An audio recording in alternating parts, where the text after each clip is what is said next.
আয়ারল্যান্ডের বিপক্ষে সিরিজ হাতছাড়া হলেও শেষ ম্যাচটা জিততে চায় বাংলাদেশের মেয়েরা।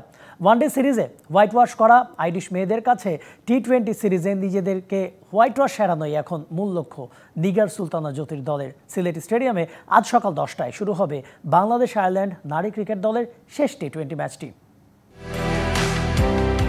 প্রথম ম্যাচে লড়াই করে হার, দ্বিতীয় ম্যাচে ব্যাটিং ধস। প্রথম ম্যাচে এলোমেলো বোলিং, দ্বিতীয় ম্যাচে বাজে ব্যাটিং। সব মিলিয়ে দুই ম্যাচে গুছিয়ে উঠতে না পারার কারণেই আয়ারল্যান্ডের মেয়েদের কাছে সিরিজটাই হাতছাড়া করল স্বাগতিকরা।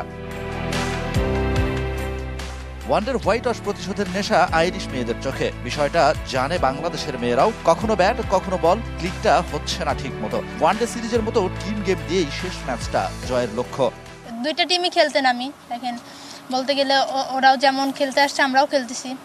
সো হয়তো বা আমরা একটু বা ওদের থেকে পিছিয়ে ছিলাম। আমরা যদি নিজেদের রোলটা প্লে করতে পারি, অবশ্যই আমরা নিজেদের বেটার অপশন আছে। All time Roma. Taste it, love it. শেষ ম্যাচের পুরোটাই মাঠে গড়াবে দিনের আলোয়। আবহাওয়ার পূর্বাভাসও বলছে প্রয়োজন হবে না ফ্লাড লাইটের। আগের দুই ম্যাচের টস হারটাও ম্যাচ হারে রেখেছে ভূমিকা। অ্যাডভান্টেজ বলতে আমরা ফ্ল্যাট লাইটেও খেলি, আবার আপনার সকালেও খেলি। এটা কোনো ইস্যু মনে করছি না আমি আসলে, কারণ আমরা একটা অ্যাজ এ প্লেয়ার হিসাবে আমাদেরকে সব কিছুতেই হ্যান্ডেল করতে হয়। ডে নাইটও খেলতে হয়, আপনার মর্নিংও খেলতে হয়।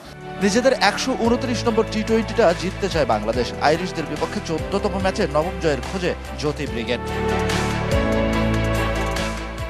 শেষ ভালো যার সব ভালো তার। যদিও আগের দুই ম্যাচে সেই ভালোটা দেখাতে পারেনি কিংবা দেখতে পারেনি বাংলাদেশের মেয়েরা, তবে প্রত্যাশা শেষ ম্যাচটা জিতে হোয়াইট ওয়াশের লজ্জা থেকে নিজেদেরকে বাঁচানোর। Shahan Papon, DBC news, Sylhet.